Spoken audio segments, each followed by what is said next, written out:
Assalamualaikum warahmatullahi wabarakatuh. Kembali lagi di channel Berita Mistis. Untuk kisah kali ini masih ada sebuah cerita dari tulisannya Dioseta. Dan untuk kisah yang akan saya bawakan kali ini yaitu sebuah kisah yang berjudul Desa Genderuwo. Dan sebelum kita lanjut ke ceritanya, tekan dulu tombol like video ini dan jangan lupa tekan juga tombol subscribe channel ini. Dan nyalakan juga lonceng notifikasinya agar tidak ketinggalan cerita-cerita lainnya dari channel ini. Dan buat teman-teman yang pengen membaca langsung cerita dari koleksinya Dioseta, nanti silahkan saja kunjungi linknya yang nanti akan saya sertakan di kolom deskripsi. Dan seperti apa untuk kisah kali ini, langsung saja kita masuk ke ceritanya.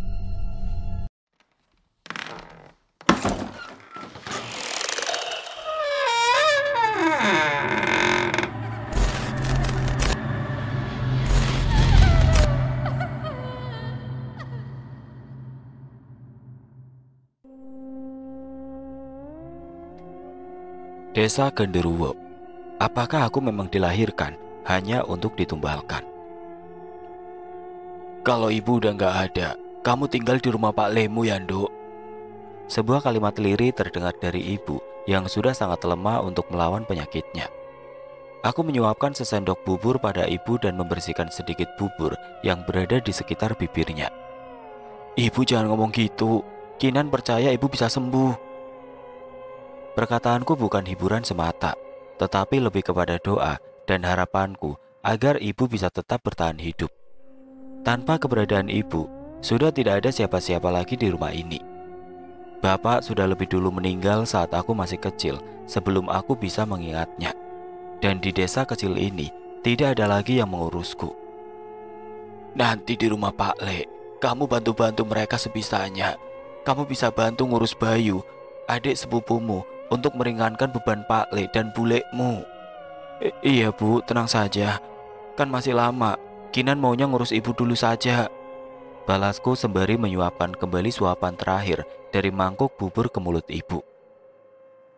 Namun tanpa aku sadari suapan itu ternyata adalah suapan terakhir untuk ibu.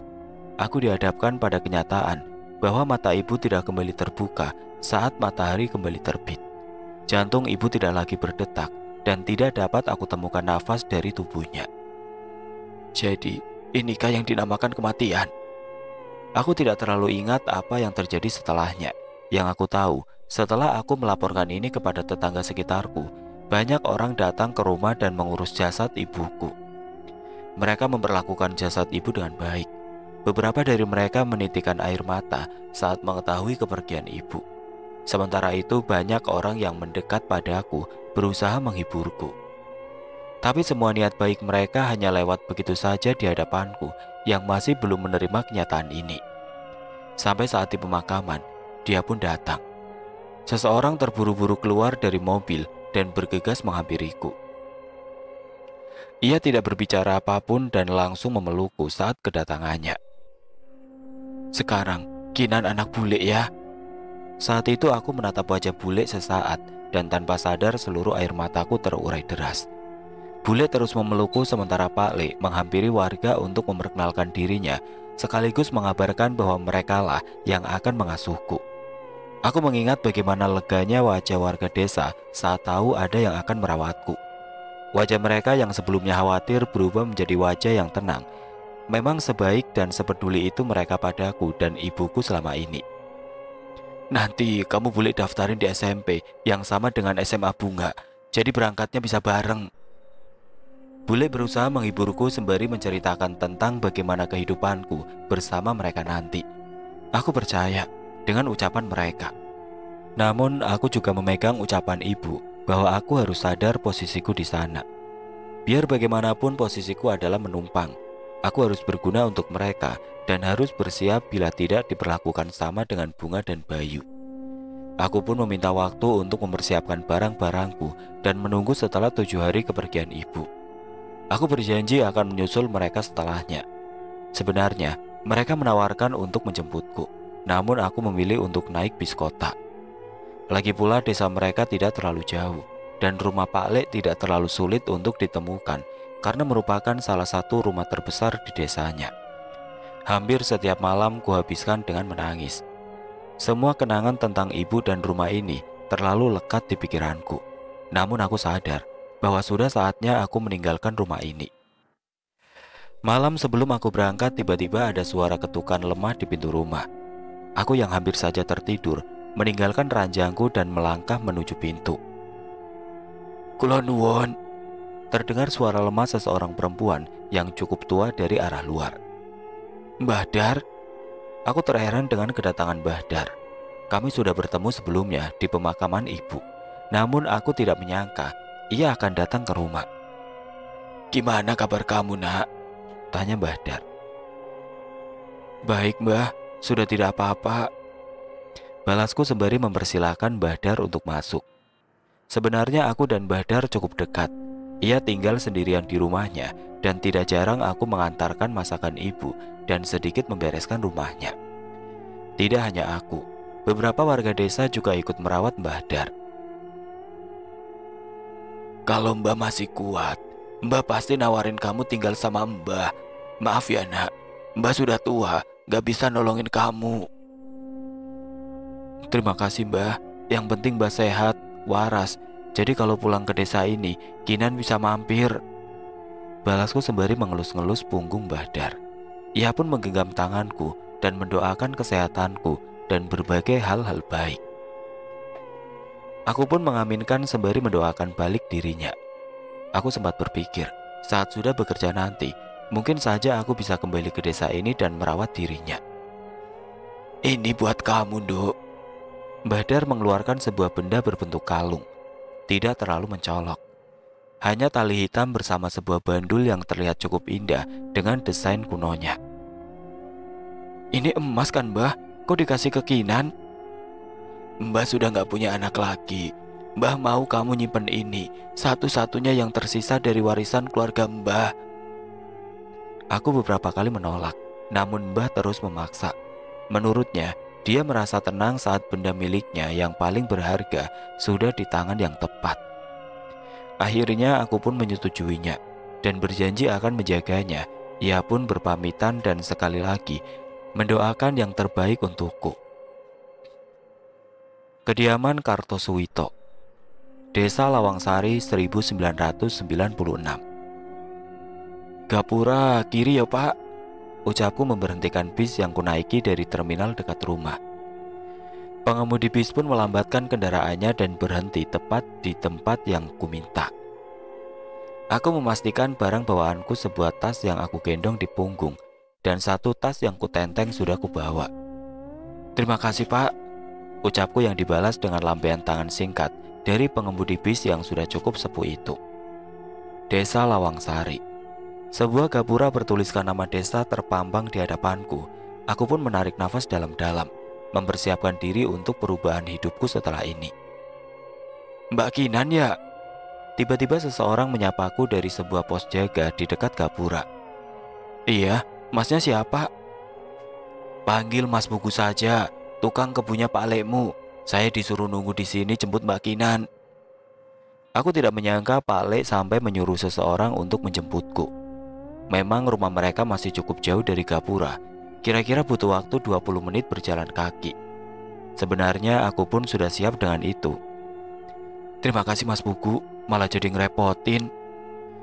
"Nggak apa-apa Mbak Kinan, kan anggapnya saya jadi libur setengah hari sambil nunggu Mbak Kinan," ucapnya sembari sedikit tertawa.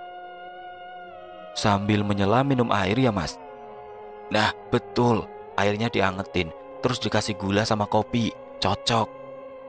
Mas Buku pun membawakan tas tentenganku dan meletakkannya di tangki motor 2 tak di hadapannya. Dengan susah payah aku pun menaiki motor berknalpot bising yang suaranya menggema hingga ke kebun-kebun warga di sekitar. Menuju rumah Pak Lek, kami melewati beberapa rumah yang jaraknya saling berjauhan. Beberapa malah cukup jauh dengan dipisahkan kebun-kebun tanaman palawija yang menjadi penghasilan beberapa warga di sana. Namun dengan bantuan Mas Buku, aku pun bisa sampai ke rumah Pak Lek dalam waktu singkat. "Mbak, selamat datang di kediaman keluarga Kartosuwito," ucap Mas Buku yang memarkirkan kendaraannya di depan pagar dan membantu menurunkan barang-barangku. Sebuah rumah yang cukup besar terlihat di hadapanku.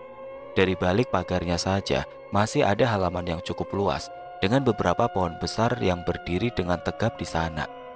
Kolam ikan dan tanaman yang sepertinya cukup mahal, juga menghiasi taman di halaman itu. "Kenapa Mbak Kinan?" tanya Mas Pugu yang bingung melihatku terpaku. "Rumahnya gede ya Mas, dulu belum sebesar ini," balasku terpukau. "Berarti Mbak Kinan sudah lama nggak main ke sini ya? Rumah ini sudah dibangun hampir 5 tahun yang lalu, tapi saya baru kerja di sini tahun lalu," cerita Mas Pugu. Aku mengingat rumah ini dulunya hanya tanah kosong dengan banyak kebun pisang dan bangunan yang hanya setengah dari rumah yang sekarang. Dulu saja aku sudah menganggap rumah ini cukup mewah bila dibandingkan dengan rumahku dan ibu di desa. Tapi sekarang aku harus menyebut rumah ini apa? Istana. Suara langkah kaki seseorang menghampiri kami keluar. Sepertinya ia terpanggil dengan suara knalpot motor Mas Pugu yang memecah keheningan desa. Udah sampai. Ayo cepetan, masukinan." Sambut bule segera menggandeng tanganku untuk masuk ke dalam rumah. Aku menoleh ke arah tas tentenganku. Namun Mas Pugu memberi isyarat aku untuk mengikuti bule saja, sementara ia membantu membawakan tasku. "Bayu, Bunga, sini. Masih ingat Kinan kan?" panggil bule pada kedua anaknya. Ada seorang anak laki-laki dan seorang perempuan yang sedikit lebih tua dariku menghampiri bule. "Ingat dong Bu, tapi dulu masih kecil, masih segini nih," jawab Bunga sembari memperagakan tangannya di antara pinggangnya. Dia Bunga, anak tertua bule dan Pak Leko, kalau tidak salah umurnya 3 tahun lebih tua dariku. Kalau sekarang aku masuk kelas 3 SMP, berarti dia saat ini sudah di kelas 3 SMA. "Halo Mbak Bunga," balasku cukup senang kalau dia masih mengingatku. "Bunga aja, dari dulu juga manggilnya begitu, apalagi ibumu, kan lebih tua dari bapak." Iya Bunga." Ada seorang lagi yang tengah bersembunyi di belakang bule. Dia adalah anak terakhir dari keluarga Pak Leko, Bayu namanya, Bayu Kartosuwito. Dia cukup canggung, mungkin karena terakhir bertemu dengannya, dia masih baru belajar jalan. Sedang sekarang sepertinya dia sudah bisa mengenali seseorang. Aku pun sedikit berjongkok dan menyamakan pandangan mataku dengannya. "Bayu ya? Udah sekolah belum?" Bayu menatapku dengan sedikit malu-malu, sembari terus menggenggam rok ibunya. Kelas 1, jawabnya singkat sembari memasang raut wajah malu-malu. "Wah, sudah besar ya? Di sekolah belajar apa? Mbak Kinan bantu ajarin mau?" Bayu pun mulai keluar dari persembunyiannya di belakang ibunya. Belajar tambah-tambahan, gambar-gambar dan tulis-tulis," jawabnya polos. Namun setelahnya Bayu malah memamerkan hasil gambarannya dan ingin banyak bercerita. Tapi sebelum terlalu jauh, bule menghentikan Bayu dan memintanya untuk kembali ke kamarnya dulu agar aku bisa beristirahat. Sayangnya, Bayu tetap kuku ingin ikut meramaikan di sini. "Nanti kalau Bayu sudah mandi sore, Mbak Kinan temenin main deh." "Bener." Aku mengangguk. Bayu pun melambaikan tangan dan bergegas mengikuti Bunga menuju ke kamar.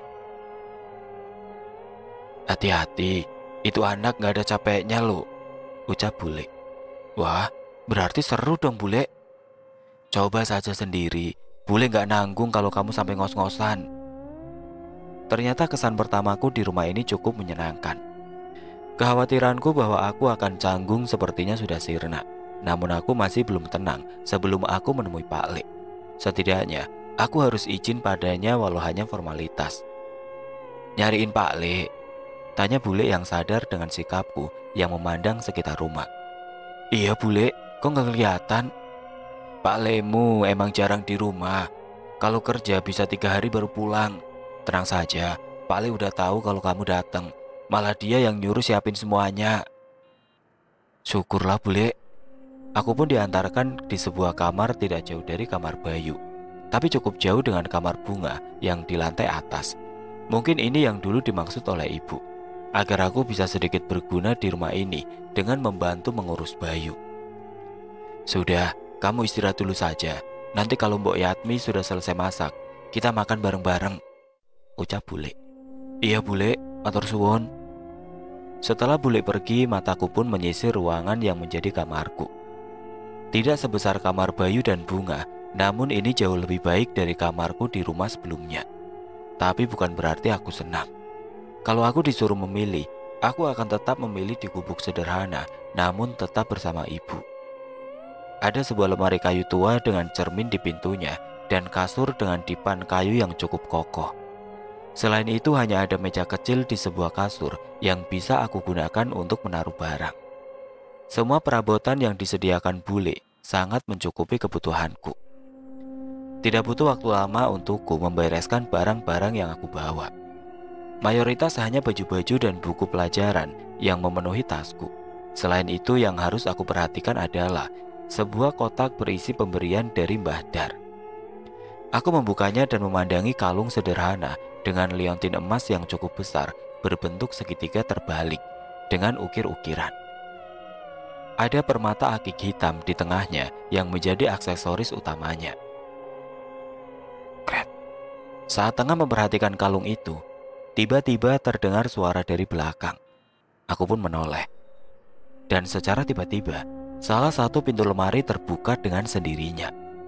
Aku pun berdiri dengan mengecek lemari itu. Dan memang tidak ada apa-apa, hanya lemari kosong. Mungkin saja pintunya sudah longgar dan sering terbuka sendiri. Saat mengetahui lemari itu tidak memiliki kunci, aku pun memutuskan untuk mengenakan kalung itu dan menutupinya dengan bajuku agar lebih aman menempel di badanku. Suasana makan malam di rumah ini cukup ramai. Ada bayu yang harus dirayu untuk makan, ada bunga yang malas makan di meja dan memilih makan di depan televisi, dan bule yang sering memberi saran pada masakan yang dibuat Mbok Yatmi. Selepas makan, aku dan Bunga banyak bertukar cerita. Ia memberiku beberapa barang dan kebutuhan sekolah miliknya untukku. Ia sempat mengatakan bahwa ingin memiliki adik perempuan dan kali ini bisa terpenuhi. Hari pertamaku berakhir dengan tenang. Sepertinya aku tidak perlu khawatir berbaur dengan keluarga Pak Le. Yang perlu aku khawatirkan adalah bagaimana caraku bisa menerima kepergian ibu dan menahan rasa sepiku. Kinan, tolong kamu bersihkan itu ya. Suara bule terdengar lirih memerintah kepadaku. Aku menoleh ke arah yang ditunjukkan oleh bule. Sebuah gumpalan berwarna merah yang tidak berada jauh dariku. Entah mengapa melihatnya saja membuatku merinding. Itu apa bule? Di ruangan dengan cermin yang begitu besar, bule menarik tanganku dan membawaku mendekat ke benda menjijikan itu. Lihat sendiri. Itu adalah gumpalan daging yang diselimuti darah segar. Beberapa bagian sudah terpisah, namun dari bentuknya jelas aku bisa menilai bahwa itu adalah tubuh dan organ tubuh manusia. Sontak tubuhku pun lemas. Itu tubuh manusia? Tanyaku yang ketakutan. Ya, bersihkan, perintah bule. Tubuhku menolak dan mataku hanya terus melihat wajah bule dengan tatapan mata yang sayu. Tapi saat aku ingin mencoba berbicara, tiba-tiba ada sepasang mata merah menatap dari dalam kegelapan. Ia ada di belakang bule. Bersihkan. Kali ini bule berteriak dengan penuh amarah. Aku pun menoleh kembali ke gumpalan itu dan menyadari bahwa baju yang robek itu adalah baju yang sama dengan yang dikenakan oleh Bayu. Kinan, bangun Kinan. Terdengar suara teriakan Bunga dari luar sembari mengetuk pintu. Aku tersadar dari mimpiku dengan tubuh yang dipenuhi keringat. Entah mengapa mimpi itu terasa begitu nyata. Saat mulai mendapatkan kesadaranku, aku mulai tersadar bahwa aku sudah tidak berada di rumahku sendiri dan buru-buru melihat jam. Sungguh tidak sopan bila sudah menumpang tapi malah bangun paling siang. Waktu menunjukkan pukul 5 pagi. Mungkin inilah jam mereka biasa bangun pagi. Aku pun merapikan rambut seadanya sembari mencari perlengkapan mandiku. Kinan sudah bangun. Bunga memanggil lagi dan aku segera membuka pintu. Sudah, maaf kesiangan. Perkataanku terhenti. Baru saja aku mendengar Bunga mengetuk pintu dan memanggilku. Padahal aku membuka hanya selisih beberapa detik. Tapi aneh, tidak ada siapapun di luar. Bahkan lampu di ruangan tengah dan atas masih mati, seolah memang belum ada satupun anggota keluarga yang bangun. Bunga? Panggilku pelan tapi benar-benar tidak ada jawaban. Seluruh tubuhku pun merinding, seolah ada sosok yang tengah menatapku dari suatu tempat. Tapi aku lebih memilih percaya bahwa suara tadi adalah pikirannya yang masih terbawa dengan mimpi buruk tadi. Semoga. Kinan, pagi banget bangunnya, gak bisa tidur? Tanya bule yang sudah sibuk di dapur bersama Mbok Yatmi saat aku keluar kamar. Bisa bule, nyenyak kok. Balasku yang segera berinisiatif ke dapur untuk membantu mereka berdua. Tidak mungkin aku menceritakan mimpi semalam pada bule yang sudah memberiku tempat tinggal. Udah Kinan, biar bule sama Mbok Yatmi aja. Kamu bangunin anak-anak aja Ki, ucap bule. Oh, baik bule. Aku pun segera naik ke atas dan mengetuk kamar Bunga. Bunga, sudah pagi, ayo bangun. Baru sebentar aku memanggil, pintu kamar sudah terbuka. Iya, sudah bangun kok. Kamu pagi banget bangunnya. Iya, udah kebiasaan. Balasku tanpa berniat menceritakan kejadian subuh tadi. Setelahnya aku kembali turun dan membangunkan Bayu. Sebelum aku mengetuk pintu kamar Bayu, seketika aku teringat mimpiku semalam.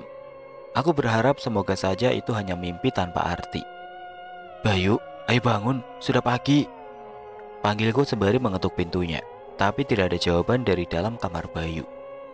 Masuk aja Kinan, Bayu susah bangun kalau nggak dipaksa, teriak bule dari dapur. Aku pun membuka pintu kamar Bayu dengan perlahan. Loh, Bayu, udah bangun kok nggak jawab Mbak Kinan? Tanyaku yang melihat Bayu sedang duduk di pinggir ranjangnya.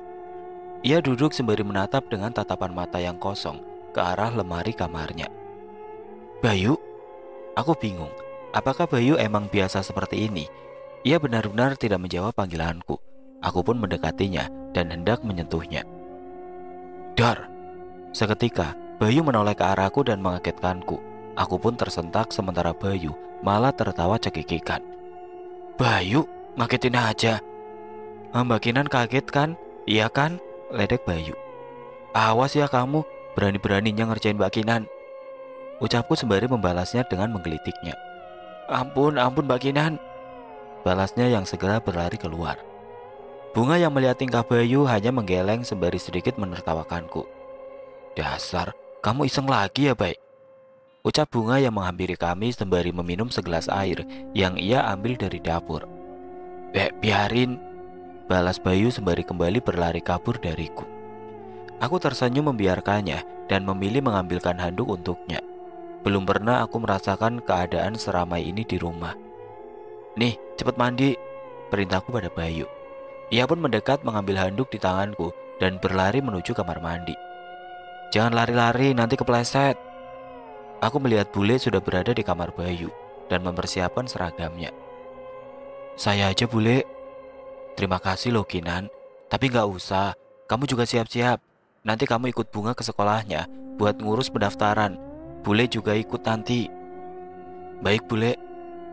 Setelah mempersiapkan Bayu, aku pun buru-buru bersiap dan mengenakan seragam dari sekolahku sebelumnya. Aku yakin seragam putih biru di sekolah manapun pasti sama. Sekolah Bayu dan Bunga tidak begitu jauh dari rumah. Kami hanya perlu berjalan kaki selama beberapa menit. Walau begitu, kata Bunga kalau bapak sedang ada di rumah, mereka sering minta diantarkan ke sekolah dengan mobil. Di sekolah, aku bertemu dengan beberapa guru dan melihat-lihat sekolah yang akan menjadi sekolahku.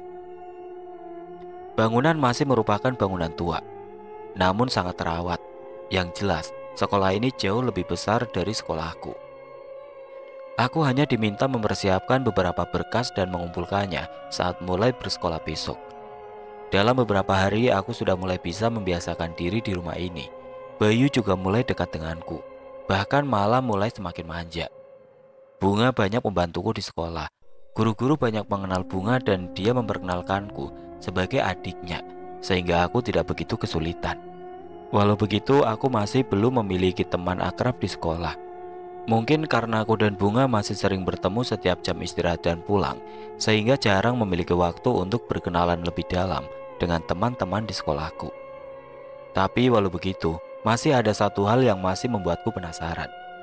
Sudah lebih dari 1 minggu aku tinggal di rumah ini, namun sampai sekarang aku masih belum bertemu dengan Pak Le. Hujan deras mengguyur desa sudah sejak siang tadi.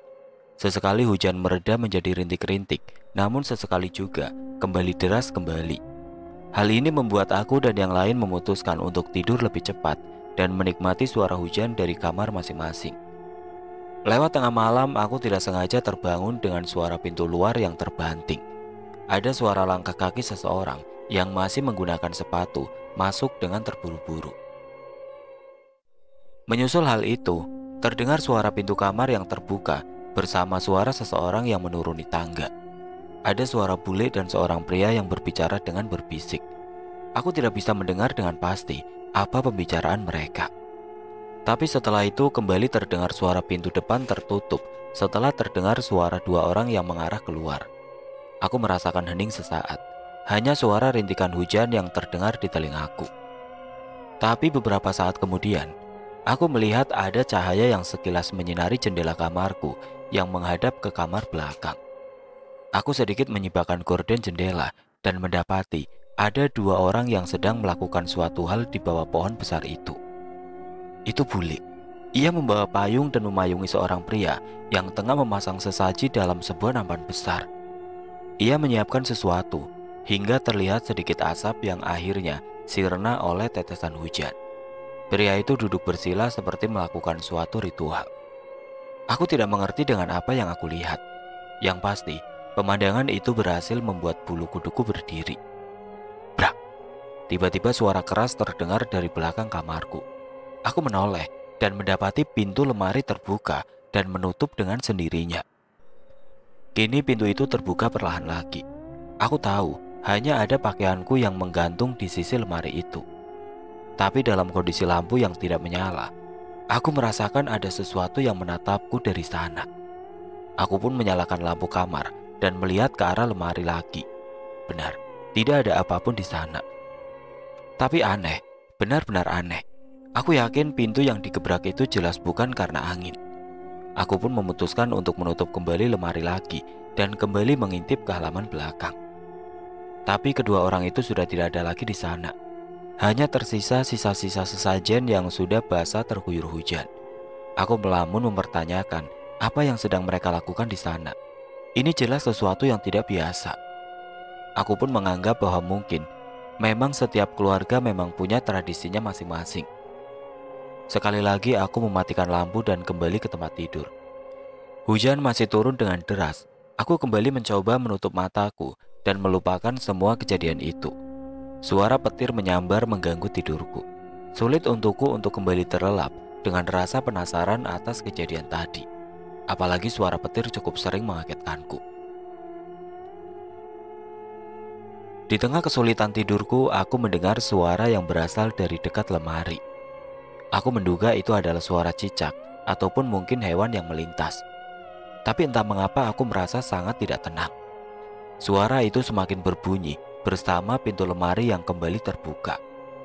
Aku ingat, aku sudah mengganjal selap pintu itu dengan kertas agar tertutup rapat. Bagaimana mungkin pintu itu bisa terbuka dengan sendirinya? Aku pun membuka mata dan menatap di dalam kegelapan. Pintu lemariku benar-benar bergerak terbuka dan menutup dengan aneh. Tidak ada angin sebesar itu yang bisa membuat pintu lemari bergoyang seperti itu. Di tengah kebingunganku, tiba-tiba kilatan petir menyambar. Cahaya kilat itu masuk melalui jendela dan menunjukkan apa yang sedang berada di sana.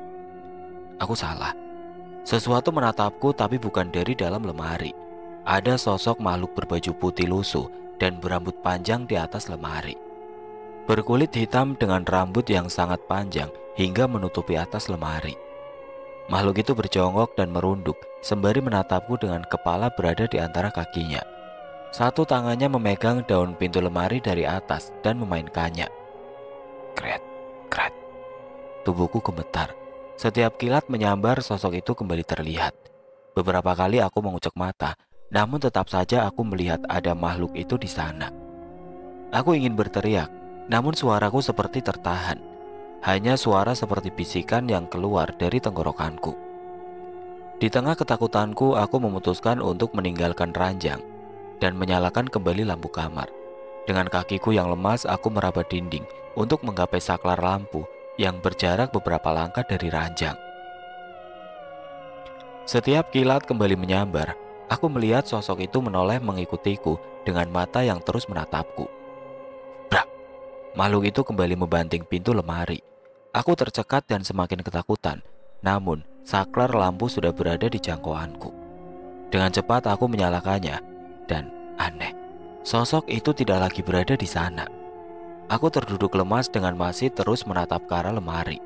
Tidak ada apapun di atas sana, dan hanya tersisa daun pintu yang masih sedikit bergoyang.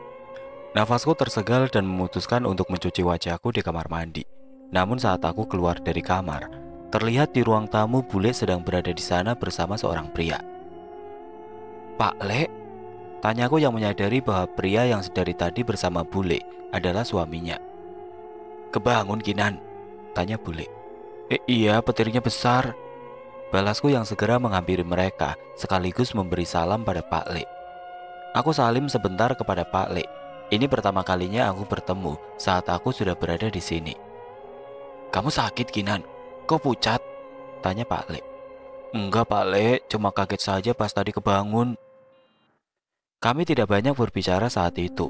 Setelah berbicara seperlunya, aku pun berpamitan dan kembali melanjutkan niatanku untuk mencuci muka.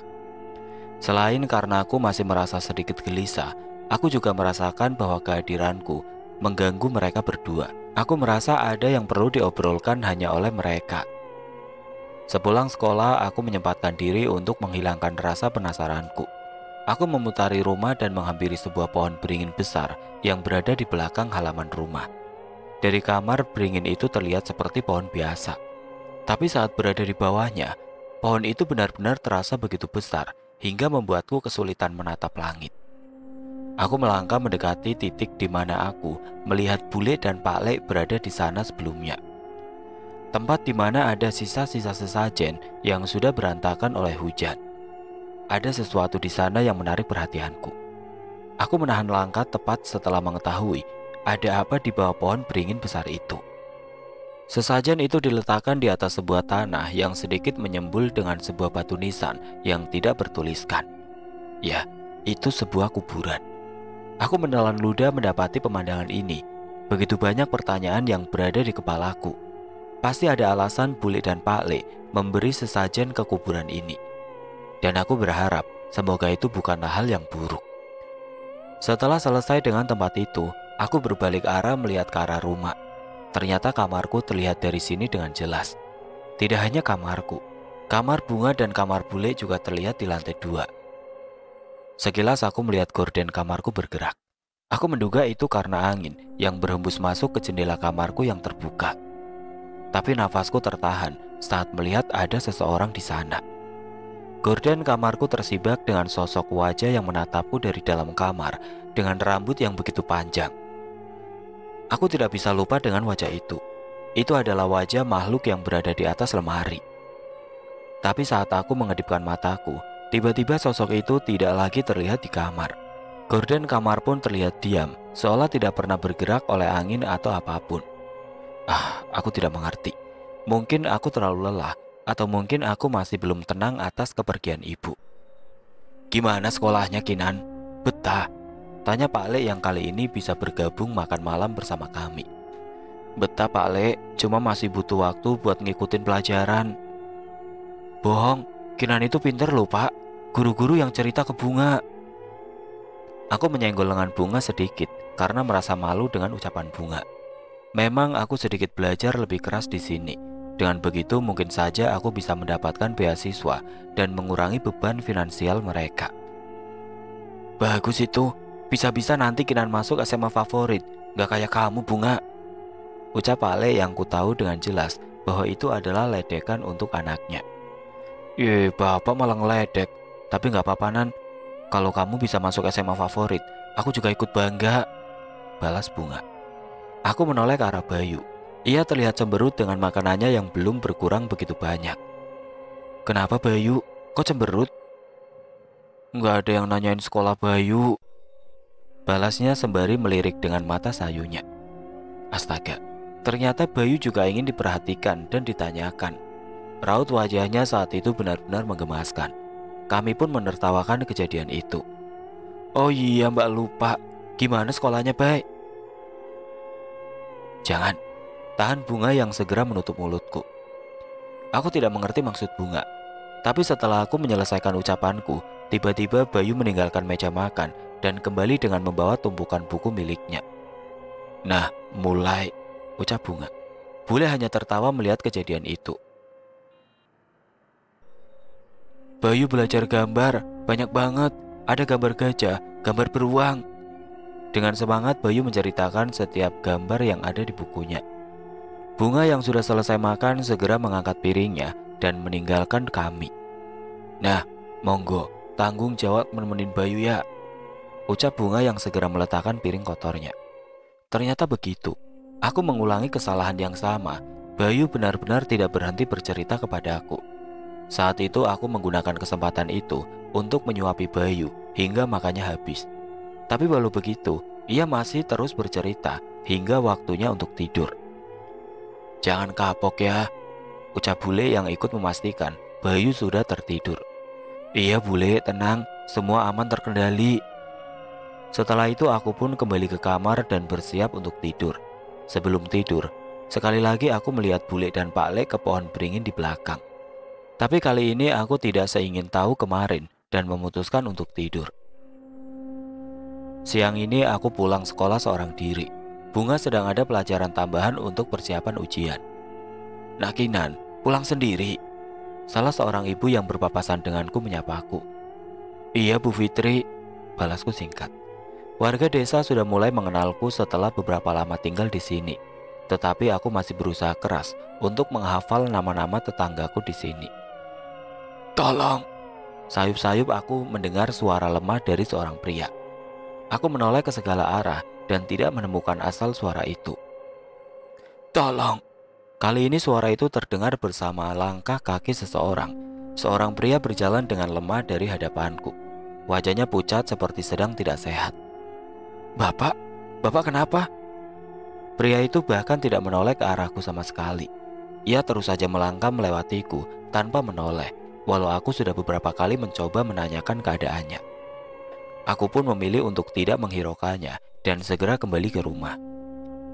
Walau begitu, aku masih menoleh beberapa kali ke arah belakang.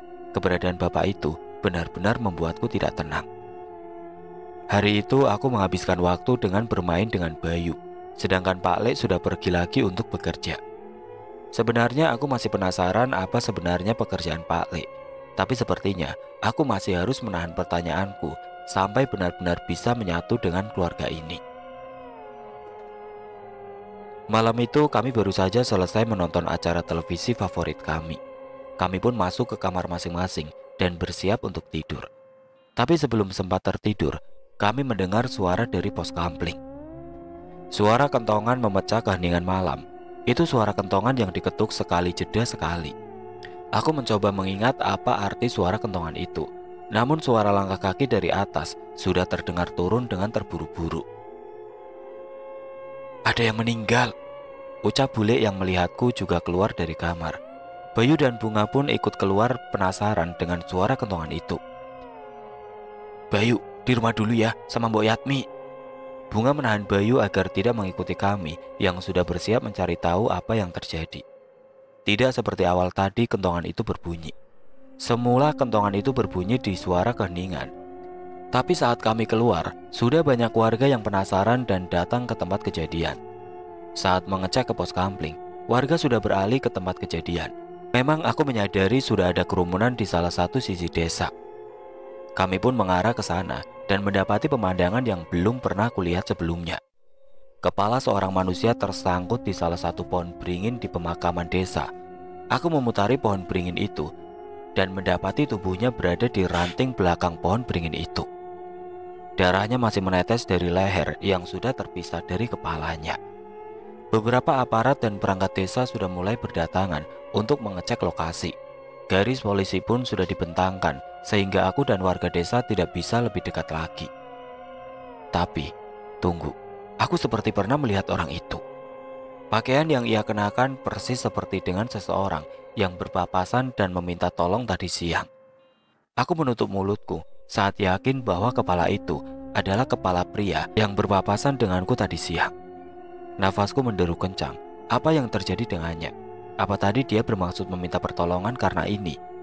"Kinan, ayo pulang, jangan lama-lama." Bunga yang melihatku mulai panik segera menarikku dan mengajakku pulang. Iya.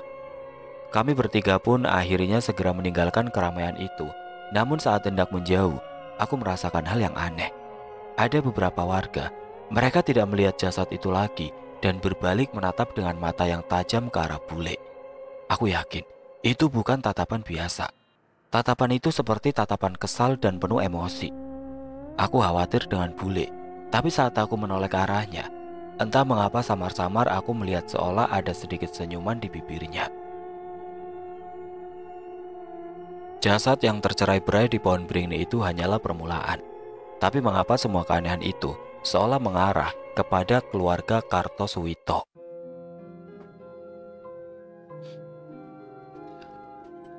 Oke teman-teman, sampai di sini dulu ceritanya. Nantikan kelanjutan kisah ini di video berikutnya. Agar tidak ketinggalan, klik tombol subscribe channel ini dan nyalakan lonceng notifikasinya. Wassalamualaikum warahmatullahi wabarakatuh.